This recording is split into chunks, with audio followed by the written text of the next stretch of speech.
The gravity of the time is such that every new avenue of peace, no matter how dimly discernible, should be explored.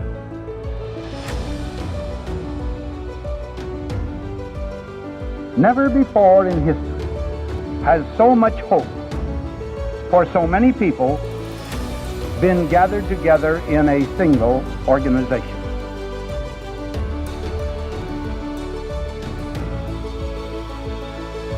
You will provide a great share of the wisdom, of the courage, and the faith which can bring to this world lasting peace for all nations and happiness and well-being for all men.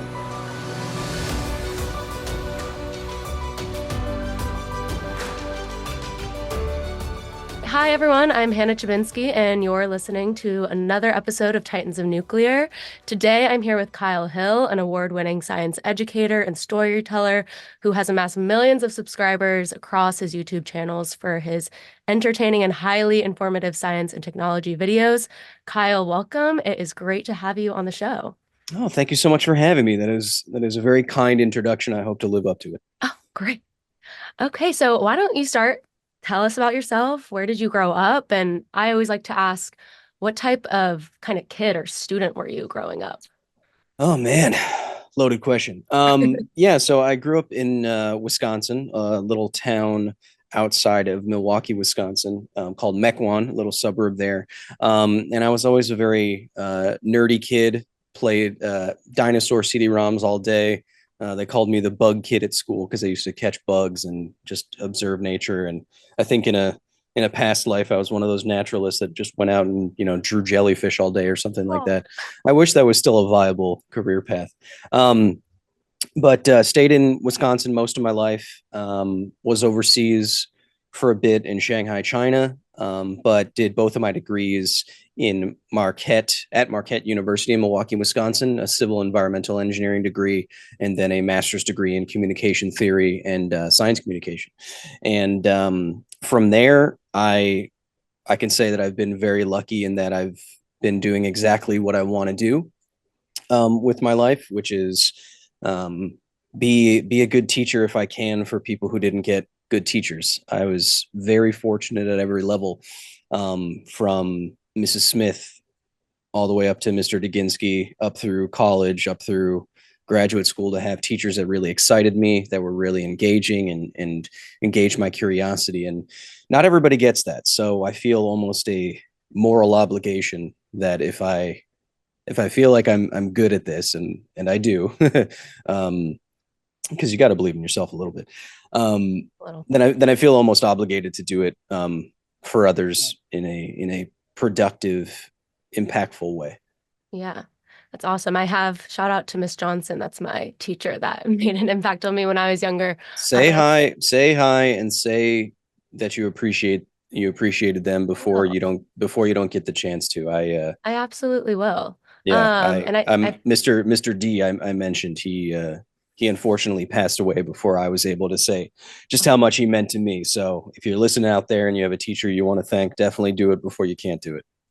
Absolutely. Yeah. And I feel like everyone had the kid interested in bugs growing up. I can think of that. I was in Wisconsin, so, Midwest America.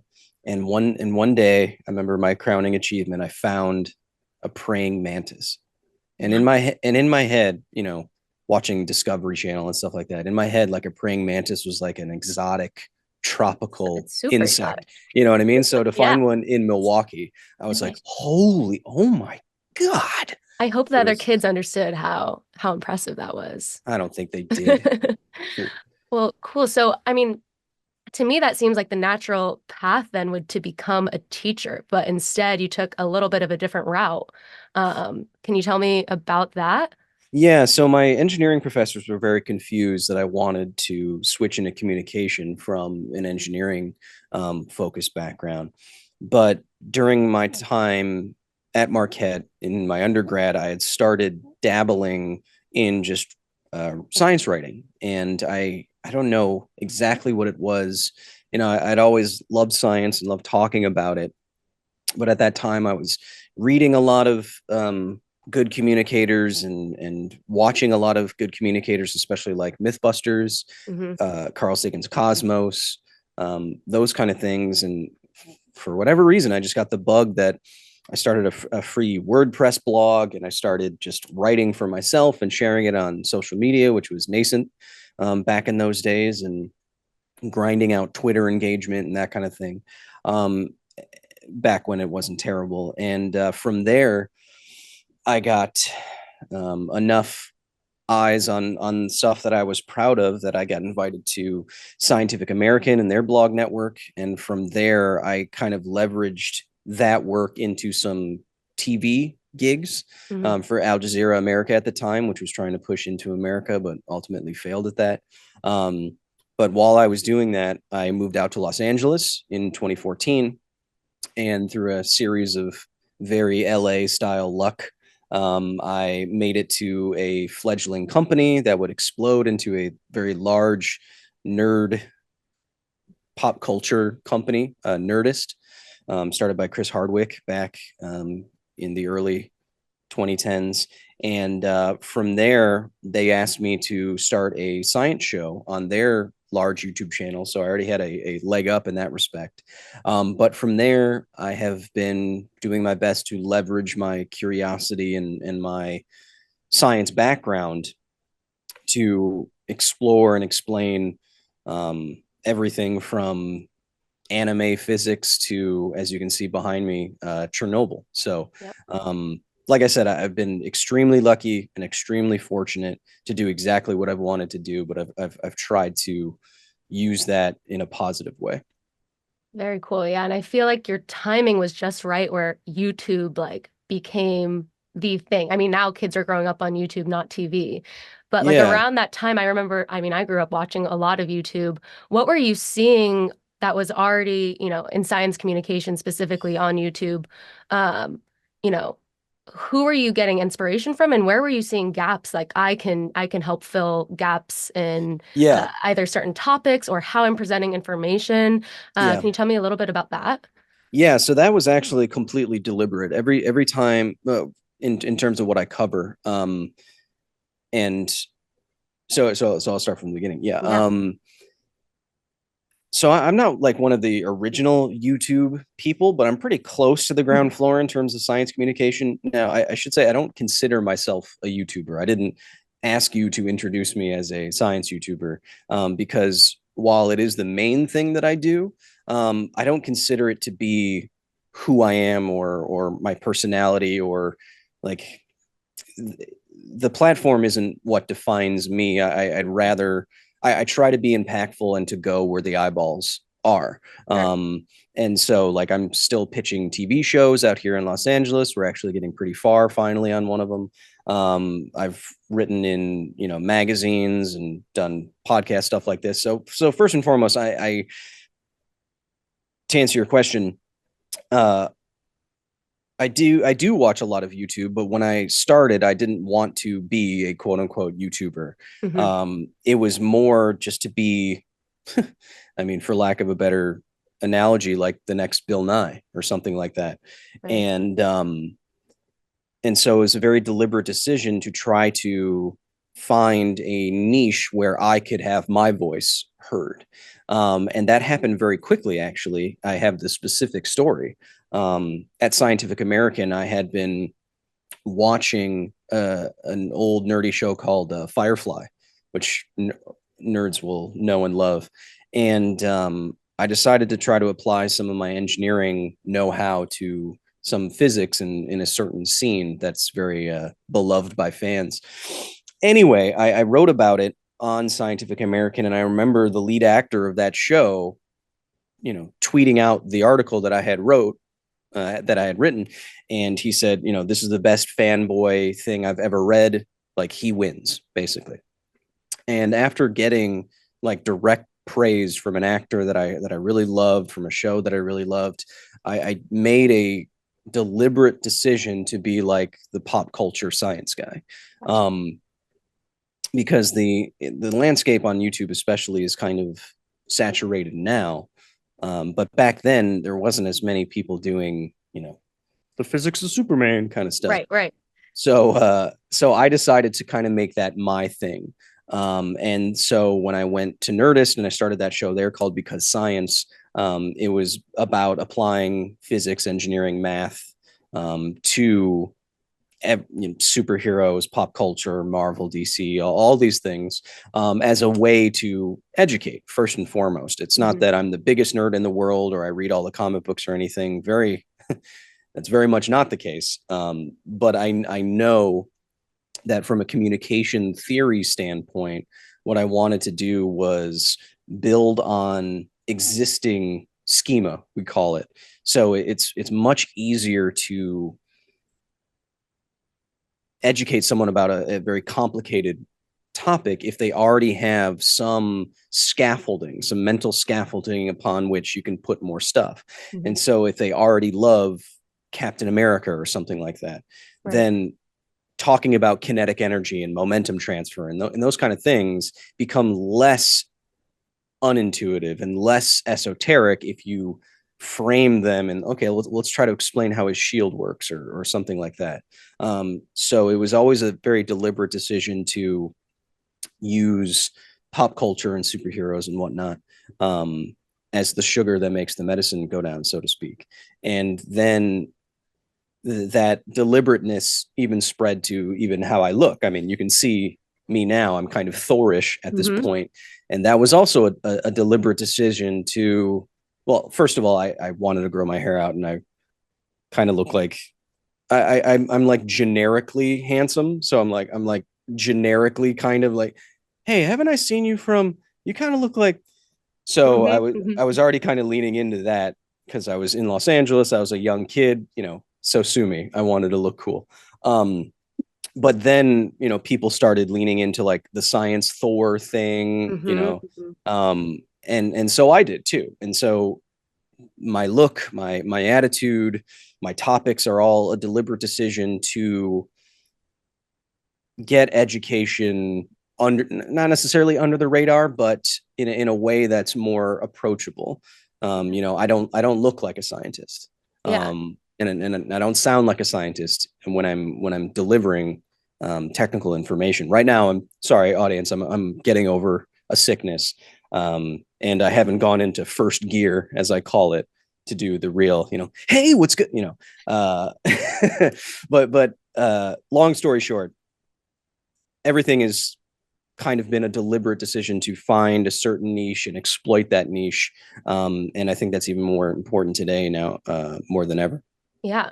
Yeah. I could take this in so many directions, but what are some, things you've learned as you've done this for so many years now, both things that directly, were takeaways from your education in this field versus things that, school could have never taught you how to do, like building that persona or being so deliberate in those choices. What are, Yeah. So in terms of what my education has provided me, I mean, I am very thankful that I went through an engineering degree specifically because engineering, for some of your listeners, they may definitely know this, but you take a lot of different courses.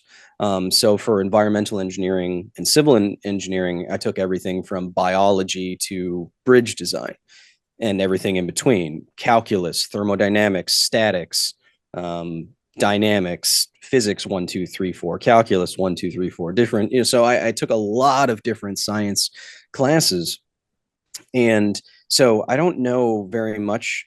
I'm not an expert in any one specific thing, and I don't know a ton about one specific thing, but I know a little bit about most sciencey things. And so I think being a non-expert or being a generalist, rather, I'm kind of able to see what are the most basic things or interesting things that we could learn from something that people are already interested in. I consider myself good at identifying those points where, okay, this thing is interesting.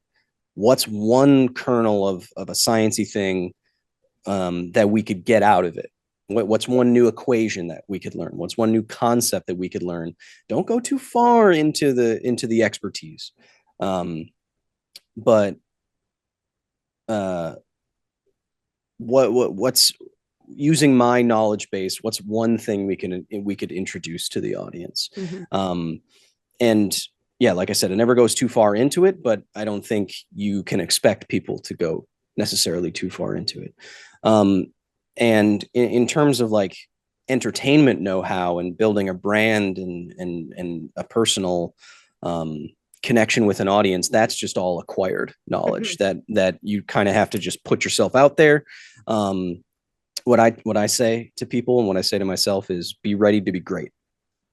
You can't make opportunities happen, but you can be prepared to execute on those opportunities. So if nothing else, I believe in my own talents, and I try my damnedest to be ready for when something shows up. And so I take a look at the landscape. What are other people doing? What do other people look like? What do they sound like? How are their videos edited? How can I make my voice fit? And this is very important, but fit the audio visual language of the medium that I'm in. Because, you know, if you're making YouTube videos, it kind of still has to look and sound like a YouTube video, or else it's not going to be successful. And there's a lot of nuances to that.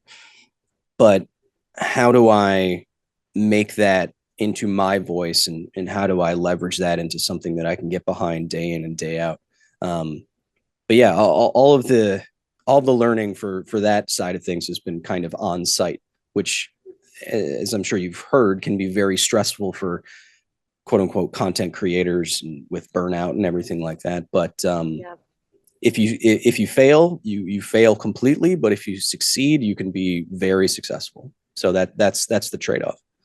Gotcha. Yeah. My personal background is in content strategy and content creation. So I could go on and ask you a lot of questions about that. But this is Titans of Nuclear. So let's get back to nuclear. And I Sure. want to know from you, you know, you just said you cover a lot of topics on your channel. You're a generalist. But when do you remember like first encountering the topic of nuclear? I personally I did not learn about it in school. I didn't hear great things, didn't hear bad things. I just didn't know about nuclear energy. So when was that first introduced to you? And then why did it pique your interest, and why did you decide to dive in a little bit more? Yeah, so I didn't have specific nuclear engineering classes either. Again, being an engineer, or having the education rather, I know of it and the basics of it, but no, I never had an explicit goal to talk more about nuclear energy or nuclear disasters or what have you. Actually, it was kind of a content-driven decision where, back when I thought I was going to be a science writer and not an on-camera person, I had written an essay about the Demon Core, this cursed object, this cursed nuclear object in popular culture, this sphere of plutonium that was involved in 2 different criticality accidents after World War II. And I had seen the memes about this object go crazy viral everywhere. And so I decided to look into it a little bit. And I wrote an essay, I think just for myself at the time. And then when I left Nerdist 4 years ago now, and I started my own channel, I was looking for new things to do and new pieces to make. And I saw this video with a very interesting semi-documentary structure that I wanted to maybe recreate. And it was in the back of my head. It was a video about speed running, world records in video games. And I saw it had like 4 million views, and it was like world record Donkey Kong speed runs or whatever it was. And I was like, why the hell does this have 4 million views on it? And so I finally watched it. And whether or not you like Donkey Kong or video games, the format of it was really compelling. It was not Netflixian, but it was kind of true crimey style with the content being video games. And so I wanted to try this style. I was like, well, maybe I can be successful with that too. And I should mention the channel. The channel's name is Summoning Salt. Some of your nerdy viewers might know it. But I took this idea of that format and I was like, okay, well, what content do I have laying around that I could apply to this in a more somber, maybe true crimey kind of way?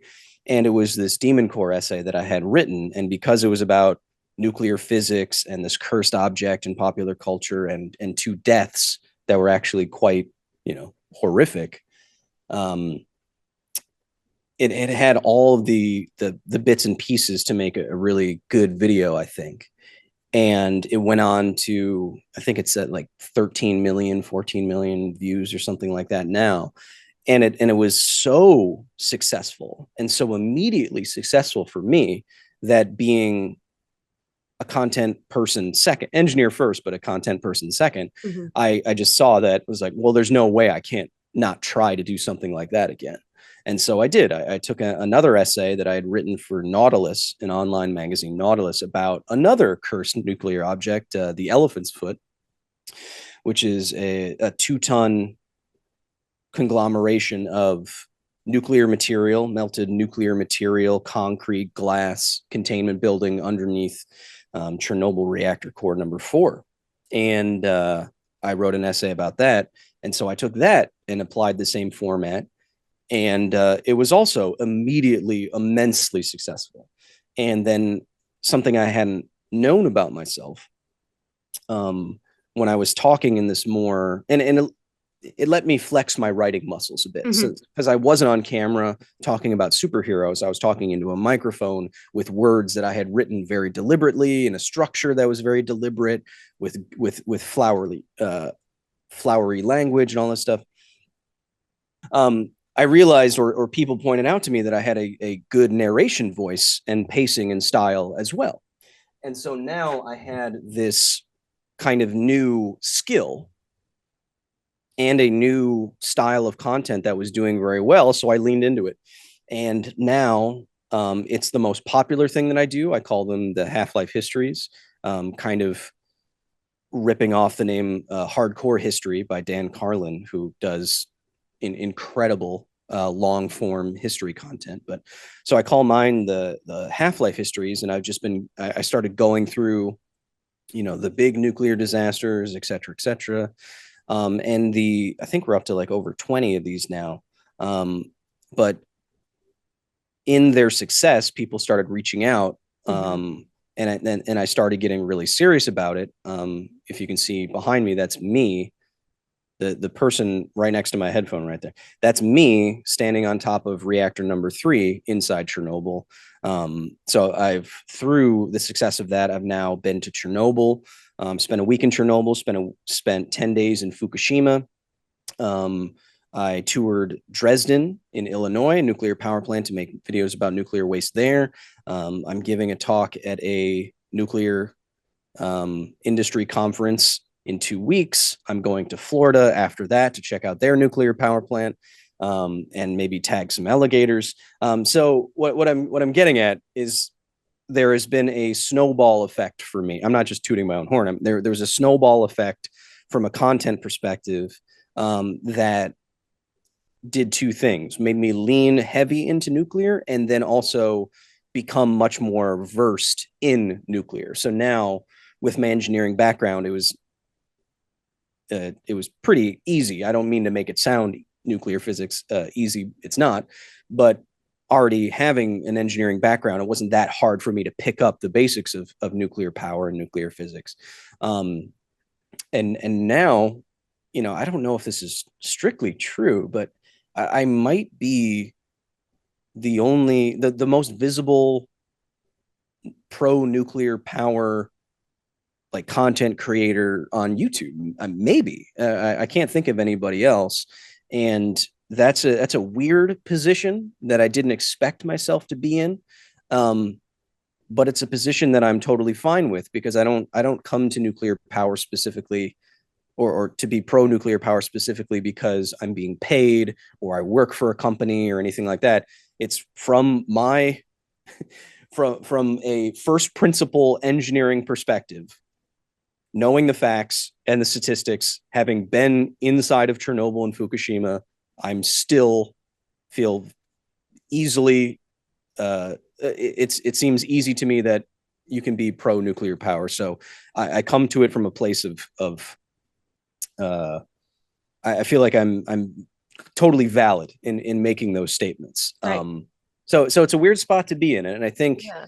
maybe we'll get to this, but I think maybe that's where some of the, I mean, it's probably why you reached out to me in the first place. I mean, it's seeing I come at it from a place of true factual basis, and that's where I make my conclusions from, and it doesn't necessarily sound shilly, even though I have been called Kyle Shill before, and that is funny.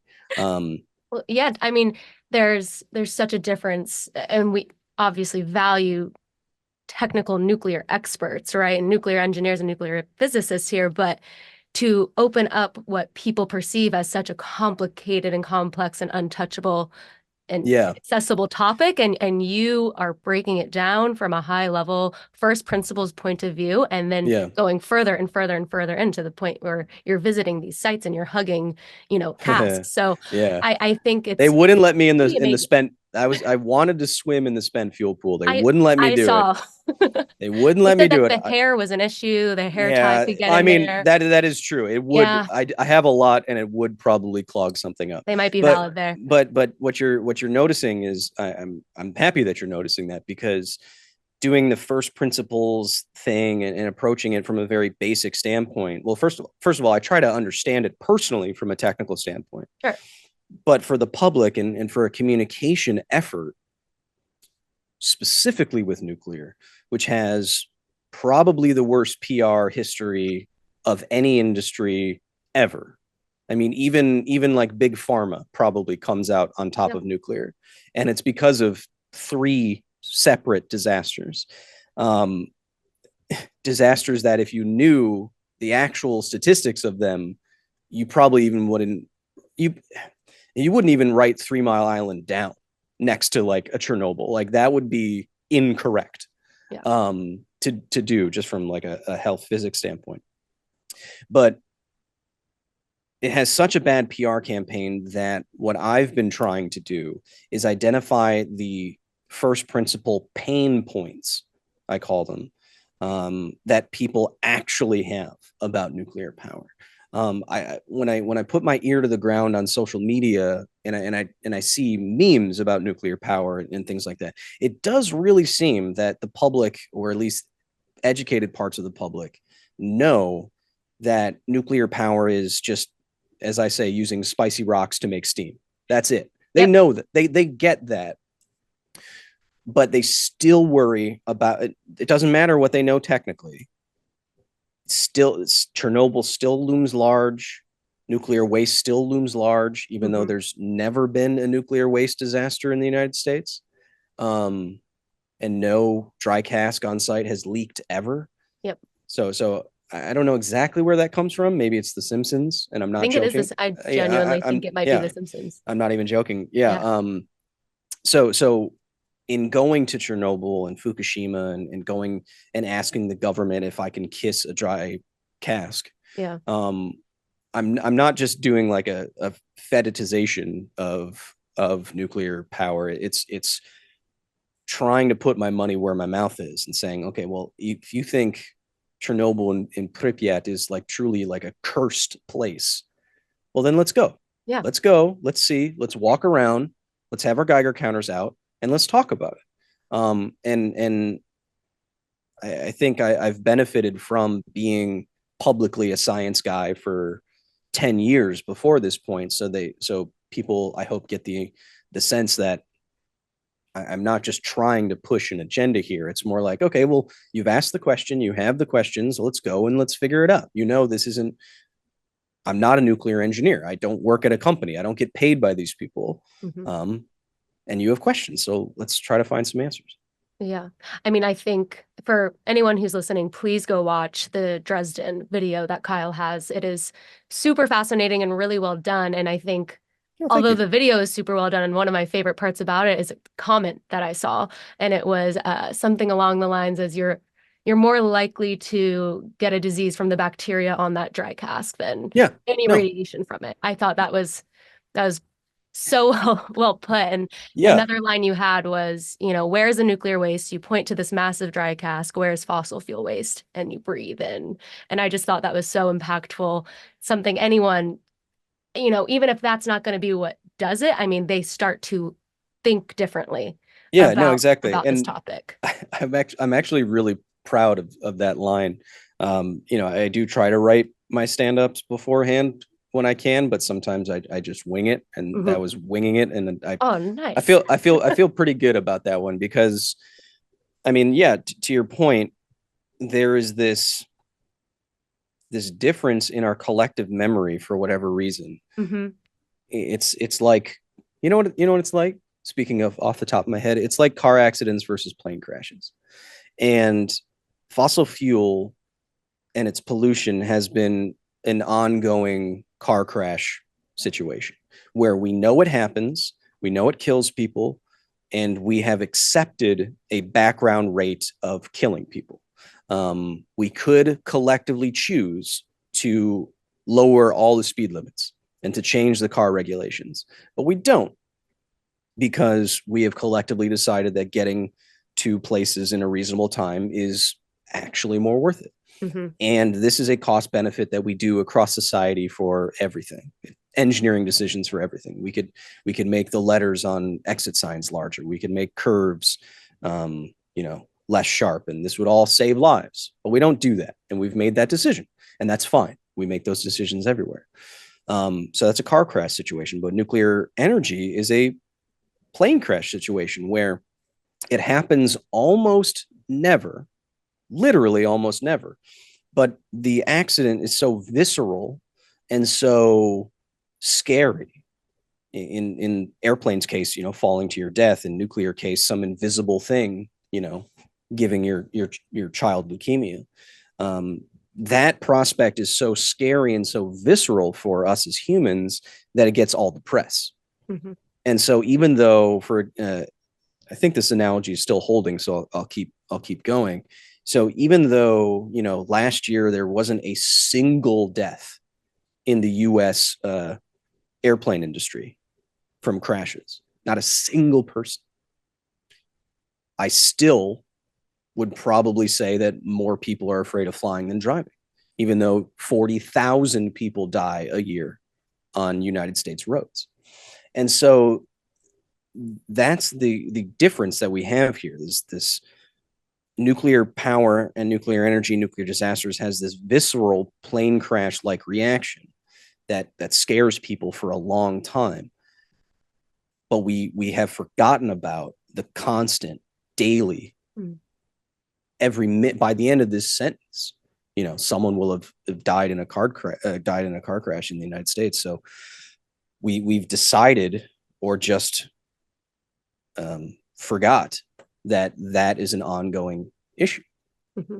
And communicating that fact, going back to the pollution and you breathe it in thing, I think it's important to remind people. It's like, hey, there's still car crashes. It still happens all the time, and it's really bad.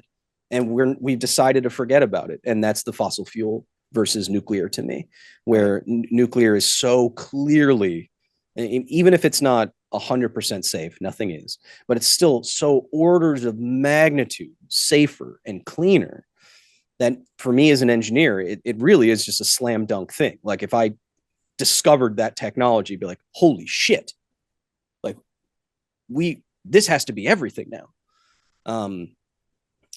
But we need to remind people that we've made a decision with fossil fuels that we don't have to continue to accept. Hmm. You know, Yeah, you have such a unique perspective coming from, having a basic understanding of the technical background of this technology, but you are also in a position where you are emotionally connecting with people, even though it's online. There is this emotional intelligence that you have to bring to these conversations and to these videos that yeah. is very unique in your role. So, can you talk a little bit about how uh, how you began breaking down this topic, what feedback you got from viewers and people who are digesting this? And have you shifted your strategies in presenting this information, or has perception always been pretty positive because that's kind of the audience you attract? How have you tried to communicate differently over time as you continue to produce content about nuclear? Yeah. So, yeah, a couple questions there. I'll try to get to them all. So first and foremost, I'm not, when you say like emotional intelligence and things like that, I don't have any of that. I mean, obviously I do have some. I'm not, made of stone, but that's not my strong suit. Okay. I don't know if being an engineer tipped that off, or the fact that I'm very publicly on the autism spectrum. Being a people person is not really my jam. But in trying to do my best work, like identifying the superhero niche back in the day when I started, I know that to communicate about a topic that people are very heated about, you have to you can't come at it from an aggressive way. Mm-hmm. From an aggressive stance. You can't even, in my opinion, come at it from a more like YouTube-y kind of thing, kind of way, which I'll demonstrate in a second. Because there will be a discordance between the content, the topic, and the tone. And that will immediately discredit you. So I knew going into it, especially talking about something like TMI, which people are still very vocal about, anti-nuclear sentiment, or the downwinders in Utah or something like that, who think, they've had family members get cancer from nuclear tests or nuclear power. I know that coming at it from a more reserved, respectful, slow and methodical angle will be more effective. And if you've seen my videos, you know that I tend to build towards something that's more emotional, and build towards something at the end that has more oomph to it. Because I really do want to punch you in the gut, because I think it's important to get your attention. But I hope it comes across that I try to earn that emotional journey where you start very respectful and slow. Let's go through A, B, C. Let's get there. But when we get there, that's when you can have the real emotional realization. And when you connect emotionally with something, in addition to logically, that's what's going to make it so powerful. I mean, when I can say things with an emotional valence about nuclear power that is also 100% accurate, it's hard not to listen, And so I said I was going to demonstrate, there's a difference between, saying, April 6th, 1986, the world experienced the worst nuclear disaster, something like that, versus I'm here in Chernobyl, and a lot of people have questions about how dangerous this place actually is. So you're just immediately like, fuck that guy, it's very, yeah, it's just discordant. And especially, I mean, I do have some emotional intelligence. I know that if you're talking about people who have died, and I've talked about a lot of like criticality accidents and things like that, you just got to be fucking respectful. I mean, there it shouldn't be that difficult to understand.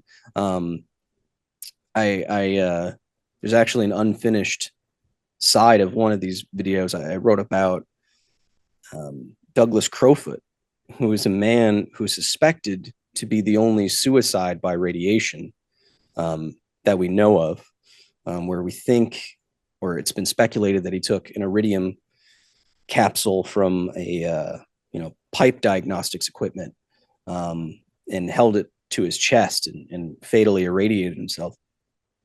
And there's a lot of speculation about how he was an alcoholic and losing his jobs, and et cetera, et cetera. Really tragic thing. And I had someone purporting to be his daughter email me and say, how goddamn dare you talk about my father this way? and say all those things.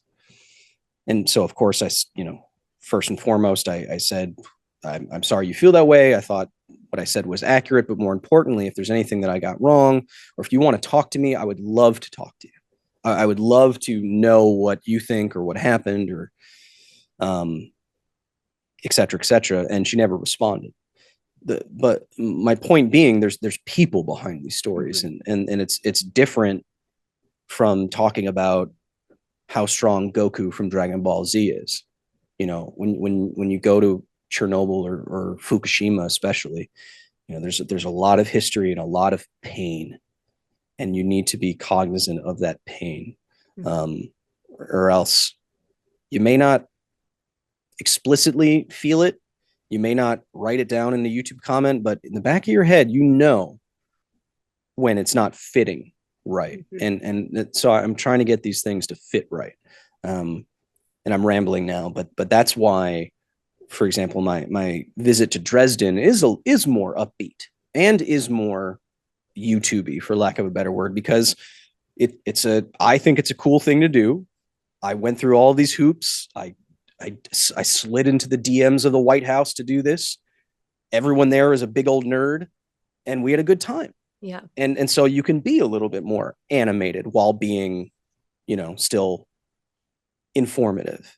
But if you're talking about something like Fukushima, then you better do it correctly, in my view, which is why, a lot of people's exposure to a place like Chernobyl or Pripyat or something comes from these very almost, these like abandoned places videos where people will like sneak in and talk about it, and like, oh, how this place is so deadly and so dangerous. In my view, this is rather disgusting, and it's inaccurate, and it's fear mongering, and it's I mean, it's like the people who went to Chernobyl to take Instagram photos of their butts. It is. Yes, it's an interesting. It strikes me as the same people who go to like Auschwitz and take a selfie with it. I mean, it's not that I'm not saying those things are equivalent morally or historically or anything like that. What I'm getting at is there's a big gap between how you're presenting yourself and what you're actually presenting. Right. And so I always try to find that line. And thankfully, remembering the rest of your questions. I've been very lucky to always really get positive feedback in comments. I hope part of that is because I try very hard not to be wrong about stuff, at least factually, and very diligent about how I present videos and myself. And I always take feedback. I always read the comments, and a lot of people it's especially validating when people from the nuclear industry reach out and say, like, hey, I work at a plant, or, I mean, I've been stopped at a Magic the Gathering convention.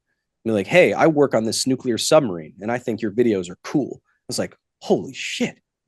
Wow. What a crossover that was. Two worlds really colliding. Yeah. So to get validation from people who are actually experts, has been validating and encouraging me to continue doing this thing. And forgive the pun, but it does seem like I'm getting to kind of like a critical mass of content or influence or whatever you want to call it, where I think if I continue to do nuclear stuff, that it might make a positive impact. I mean, I think it already has. Yeah. Well, I appreciate that.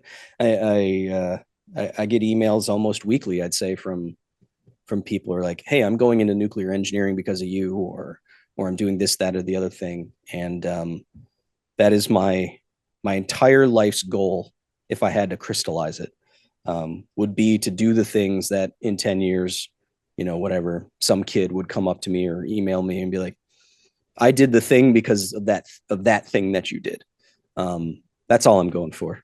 The YouTube money and the hair is just a nice perk.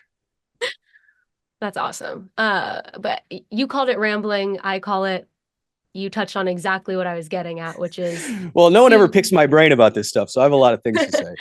And I have a lot of brain picking to do, but it's like, first off, you did touch on the emotional aspect of it and that unique part of it, but you also touched on you have to be really factually accurate Yeah. because somebody online is going to take the one thing, the one stat you got a few numbers wrong Yeah. and And I totally do get, discredit, yeah. right? And I do get stuff wrong minorly sometimes where I get a date wrong or a number wrong where it's like 30,000 instead of 20,000 or something like that. Right. Someone out there who's already trying to they don't want their mind changed is going to like try to take that and run with it. I think that's part of it. I do Mhm. think that at least my audience is just trying to be factually accurate and they want me to be accurate. But yeah, so these nuclear videos specifically, because they're mostly off camera, I mean, I am putting my head down for about 2 weeks at a time to write 3,000 to 5,000 word essays that I fact check. So I do take it pretty seriously, and I don't know if I it'll think surprise viewers or anything, but I do all of this by myself. I don't have fact checkers. I don't have people doing the math. I don't have people looking up the equations.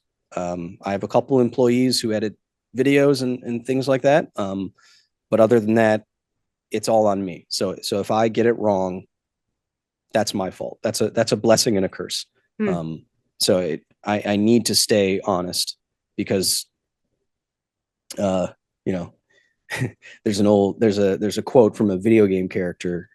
He says, well, it has to be me. Someone else could get it wrong. That's kind of where I come from. I would never imagine that it is all you. I mean, it is.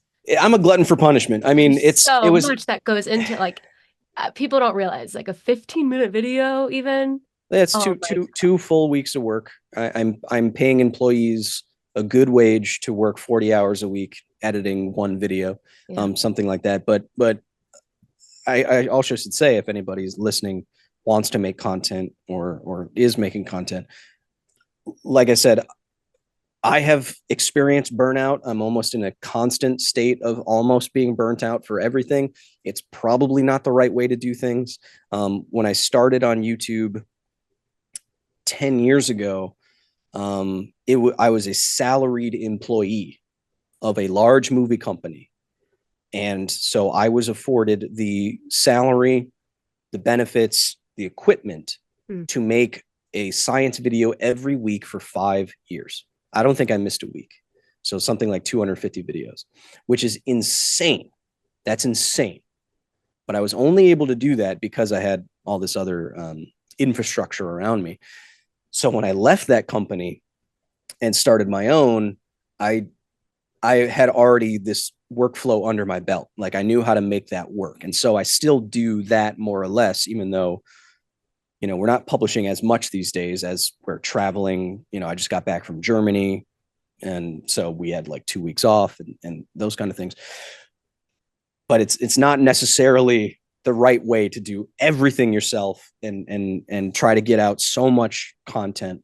But like I said before, if you succeed, you really succeed. So if you put out a lot of good stuff, you will get popular, you'll get money, and it will work out for you. But it can also destroy your will to be. Okay, everyone listen up. Oh yeah, no, I wouldn't recommend it. I really, unless you have a really big passion for it, a lot of supportive people around you, maybe some capital to invest into good equipment, and you really think you have a point of view. Yeah, I don't know if I would, in good faith, recommend content creation as a viable career path. I would start dabbling in it and then sharing it with close friends and family, and then maybe on social media. And then maybe as things pick up, then you start to think, well, maybe I should leave my job or something like that. But it is a, Mr. Beast just had a tweet about this. I mean, it is a 1% of the 1% kind of thing, where there's very few people that can make a full-time living, and not just a living, a successful living. I mean, and going back to like the deliberate thing, I mean, how many people, just off the top of your head, Hannah, How many people in Hollywood look like me right now? Well, we've Th- got Chris Hemsworth. Thousands. There's thousands of men that look like me in Hollywood. Okay. How many people, how many science educators look like me and do what I do? I'd say 1. Less than 10. And so I've deliberately tried to make myself a big fish in a small pond, you know? And so, and again, audience, I'm not trying to toot my own horn here. I'm saying content creation is hard, and I've tried to give myself the best chances by picking a niche, by picking how I look and how I sound and how I do things. Try to give yourself the best possible percentage chance, because your percentage is already almost 0. So try to increase that absolute percentage. And maybe have an underlying motivation that one day a kid will come to you and having feeling morally obligated to make it your life's work also helps. That should help a little bit along the way. Yeah, you don't need that. I mean, I've met a lot of YouTubers that are just basically empty vessels of people. They're not the science people. All the science YouTubers I've met are genuinely very interesting, successful, knowledgeable people. But the people who like just do react videos, they're yeah. Okay. I don't have to. Yeah. Okay. You don't have to finish the sentence. Yeah. I will though. We touched on it a few times, and I mentioned the video, but I would love to kind of know more about the background of how the Dresden visit came to be. And I think that is a pretty fascinating partnership of a science communicator and the DOE, or the Office of Nuclear Energy, or these national laboratories. And it's clear that they see the value in, accessible science communication that maybe doesn't do all of the work, but starts turning the dials of shifting public perception. So can you speak a little bit to those partnerships and why that partnership aligns so well? Yeah, so just at the outset, I'll say it was hard to get into the Dresden nuclear power plant, where I had, not hard in a bad way, but hard in a realistic way, in that, I had to reach out to the White House, the Office of Nuclear Power. They got me in touch with Constellation, who operates Dresden. And then it took about almost a year of conversations, background checks, all that sort of thing to get me in there. I do not lament this. That makes sense to me. It should not be easy to get inside a nuclear power plant. I hope that it's not. And there's a lot of men and women with guns who proved that point when I got there. So it shouldn't be easy. So it wasn't easy. And that's good. You want it to be hard. But what I will say is that I've worked with some government agencies before, like the DOE. And what I will say about my experience with the nuclear side of things is that there do seem to be a lot of people in the right places who are looking for this kind of engagement and want to press it through. A similar situation I could tell viewers about is like at NASA, for example. So NASA is a big, old organization, a lot of bureaucracy, a lot of politics, a lot of old people, and it moves very slowly. And again, it should. Space is hard. You don't want people to blow up. Things should take a long time with a lot of different checks and balances and that kind of thing. But it's very hard to get NASA to do anything fun and social and content related because it has to go through a million different people. And a lot of them don't even know what TikTok is, So it's hard to get an organization like NASA to do that thing. But there are a lot of new young people who recognize the value of getting NASA into the public conversation, into doing cool things, into making content, highlighting their scientists, because, at the end of the day, it could result in more funding for NASA and all these other things. But there's a lot of people who are enthusiastic about getting NASA more out there in less traditional ways. which brings me back to Dresden and Constellation. It seems like there are a lot of people in communication positions and CEO positions that see the value in non-traditional ways of communicating about nuclear power. And I completely agree with them. I don't think we've tried for decades to get far on NIMBY issues, right? And how far have we got? Didn't New York just close down a reactor? So what that means energy prices are going to go up? Why didn't anyone tell me? Exactly. No one told you because they don't understand. And so they see the value, Constellation and everyone that I've worked with, in trying to engage a younger population, a more online population in these issues. And so I would say my experience with Dresden and Constellation was really good in that way, because everybody, like I mentioned offhandedly that I wanted to swim in the nuclear fuel pool.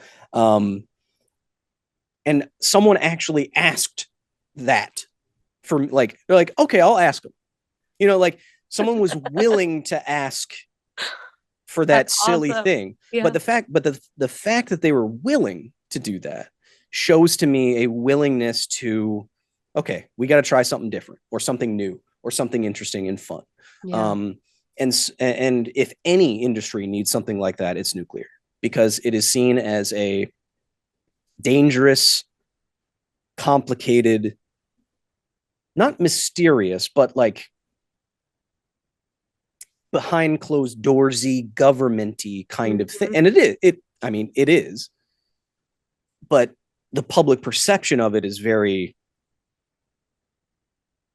not conspiratorial, just skeptical. Yeah. Right. And so, yeah. So if any industry needs more natural outreach from someone like me, it's nuclear. And to that point, I do, on places like Reddit, for example, I do see memes going around that do hint to me that things are changing a little bit. Like I only knew about that nuclear the shutdown in New York this morning. I saw a meme where it's like, the confused Pikachu face, where it's like, what shutting down a nuclear reactor means my energy is going to go up? No way.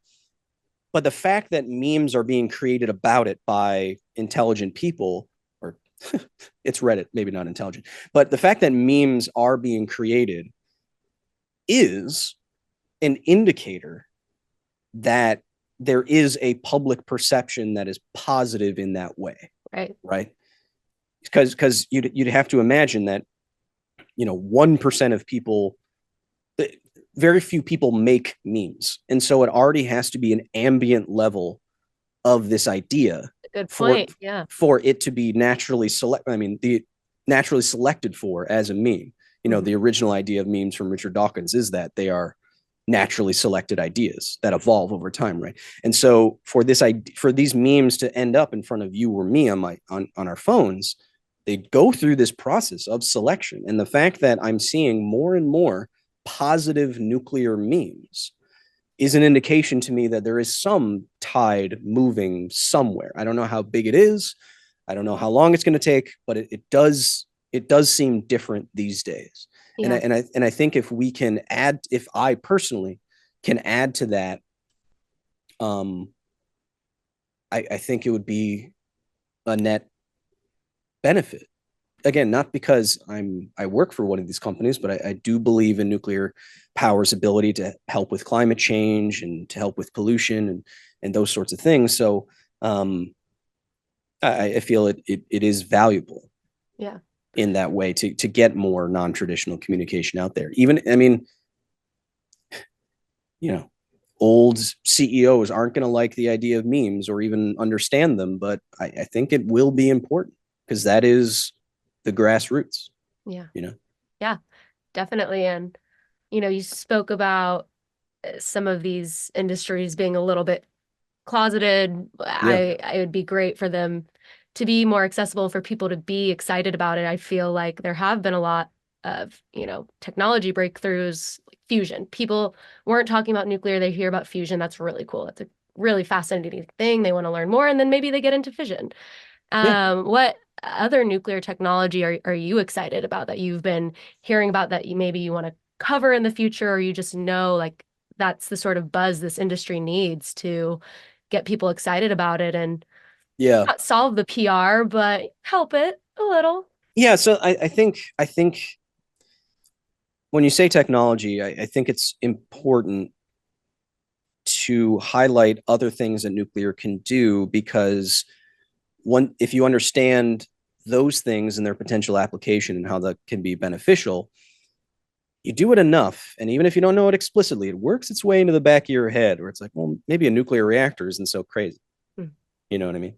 So things like people, like you said, people ask me all the time about nuclear fusion.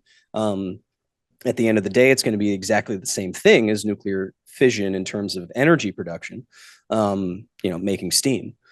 And so if you can understand that process, then again, you can kind of backfill your way towards, oh, that's what we've been doing for decades already. Exactly. And nothing has happened. Oh, yep. That's crazy. So people ask about that. People ask about these new little nuclear batteries. Yep. Which are kind of like RTGs a little bit. I mean, they generate a small voltage from decaying nuclear waste, right? People ask me a lot about that. Like, it'd be cool to have a nuclear powered phone, but then people still ask about, well, what's the radiation and stuff like that. So there's still, like I said before, those pain points where there's still a basic level of understanding of radiation, what nuclear material is and what it isn't, that has to be done. There's still a lot of work there that has to be done. A lot of just numeracy that has to be learned. Absolute versus relative risk, those kind of things. People see a number in the thousands and they assume it's bad. But if the unit is microsieverts, so there's still a lot of work on that end that has to be done. But seeing, to your point, people getting excited about nuclear related technology, I think that can move the needle quite a bit. And I think I'll focus on it if and when I get the opportunity to. I worked a little bit with a company called Deep Isolation, which is working on these deep boreholes for long-term nuclear waste storage. And I think this ended up not happening, but at one point, I wanted to go and check out an actual borehole site and send a GoPro down there and, just give people an actual feeling for what a long-term storage of nuclear waste would be. Again, because it's a pain point. The storage of nuclear waste is. And in a lot of these cases, I want to show you how boring these things are. Forgive the pun, but they're very mundane and uninteresting in a good way. Right. Like you think these things are interesting in a dangerous way. But they're actually pretty uninteresting in a dangerous way. It's like, oh, okay. It sits in a rod and in a lot of water over there. Yeah. Huh. Yeah. Okay. Like people are looking for that next cool, innovative thing to make a video about or learn about. But what's so innovative is like how uninnovative it is. It is pretty basic and pretty incredible, and it's been working for decades. Yeah, but I do like your point. I mean, we should when people do start getting excited about something even tangential, hitting on it and exploring it even more probably just helps the cause generally, right? I wish there was more to say about fusion.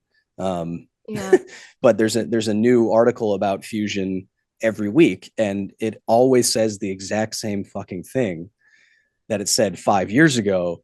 Like I wish there was more to say and do there. It's like, which is what, like it's gonna be another. There was an extra we made an extra megajoule. It's not going to be commercially viable for. We have no idea how to make the containment vessel for this thing without it being activated by neutrons in a way that makes it legitimately extremely dangerous. So I don't know. It's like if you like fusion, you're gonna love fission, you Yeah, guys. there needs to be, in like you're talking about, new technology and stuff. There needs to be some kind of way of getting at the sexiness of the technology and showing it off in a way that I'm speaking out loud. It makes me think of like a SpaceX. Why do all the kids want to go, or so I hear? Why do all the young engineers want to go to a SpaceX instead of NASA? Or why is their application rate so high?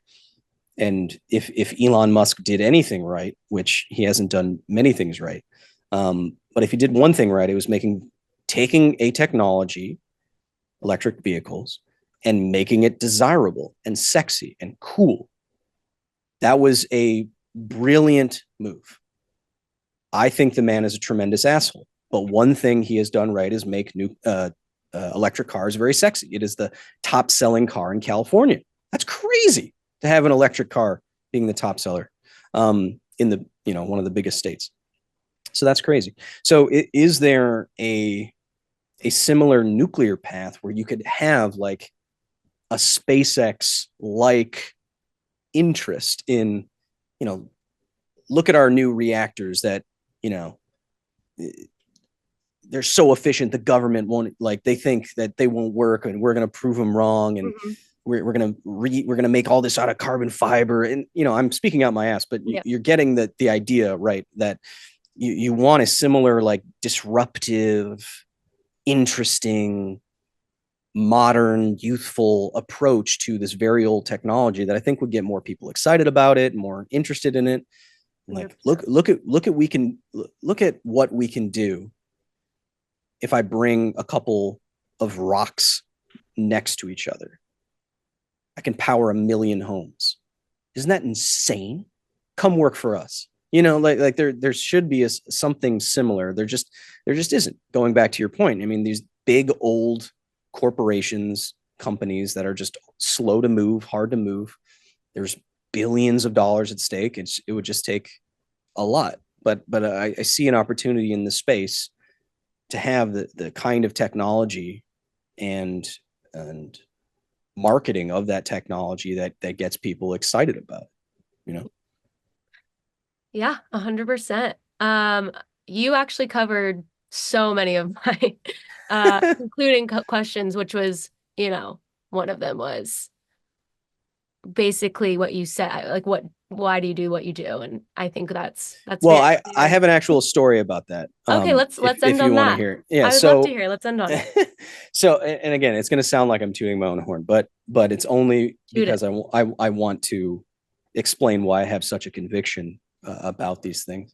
So like I said, at the very beginning grew up a very nerdy kid, watching Mythbusters, watching things like Bill Nye the Science Guy, and then that made a huge impact on me. And then working at Nerdist, one of the good things about working at a media company is that you get a lot of media related opportunities. And especially being in Los Angeles, I've gotten to go to movie premieres and things like that. It's really cool. But one thing was the premiere of Bill Nye the Science Guy's documentary about his life was also premiering here. And who is a young science guy at a media company who could maybe moderate afterwards the movie with him? And so I was chosen somehow. I don't know exactly how. But I was moderating the panel discussion after Bill Nye's movie with Bill Nye on stage. And at one point, we're getting to questions and answers, and someone in the crowd asked, like, well, the movie was kind of about his next phase in life after the Science Guy show. And they asked, what about legacy? What's next? What do you view as, your legacy? And he turned over to me and he pointed at me. And he said, people like Kyle here. And then he looked at me and he said, I'm passing you the torch. Don't mess this up. And so my entire life, or working life, from that day onwards has been trying not to mess it up. because I take that extremely seriously. And once I, gathered myself, I tried to say something coherent after that. I don't remember if I did or not, but I've been very lucky to meet my heroes and to have positive interactions with them. And so if I could be some kid's hero and keep the torch going, that's what I want to do. Sometimes it's good to meet your heroes, huh? Sometimes when it's Bill Nye, sounds like it works out. Sometimes there's some celebrities I've met where that's not the case, but every science person that I've met who I grew up loving I've had positive interactions with. Good. Well, thank you so much, Kyle. This was a very fun hour to kill. Oh, absolutely. I'm sorry for rambling if I did. I still love it. I got back from Germany. I got immediately sick for an entire week. So if I said things that maybe weren't so intelligible, audience, I apologize.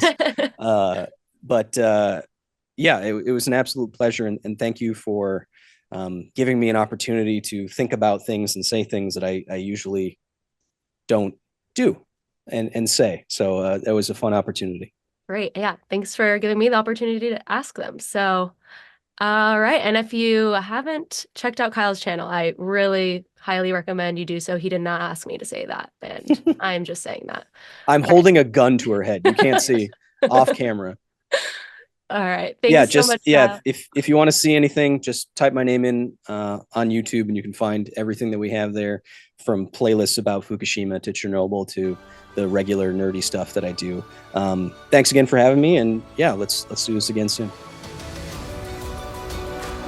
And initiate at least a new approach to the many difficult problems that must be solved in both private and public conversation if the world is to shake off the inertia imposed by fear and is to make positive progress toward peace.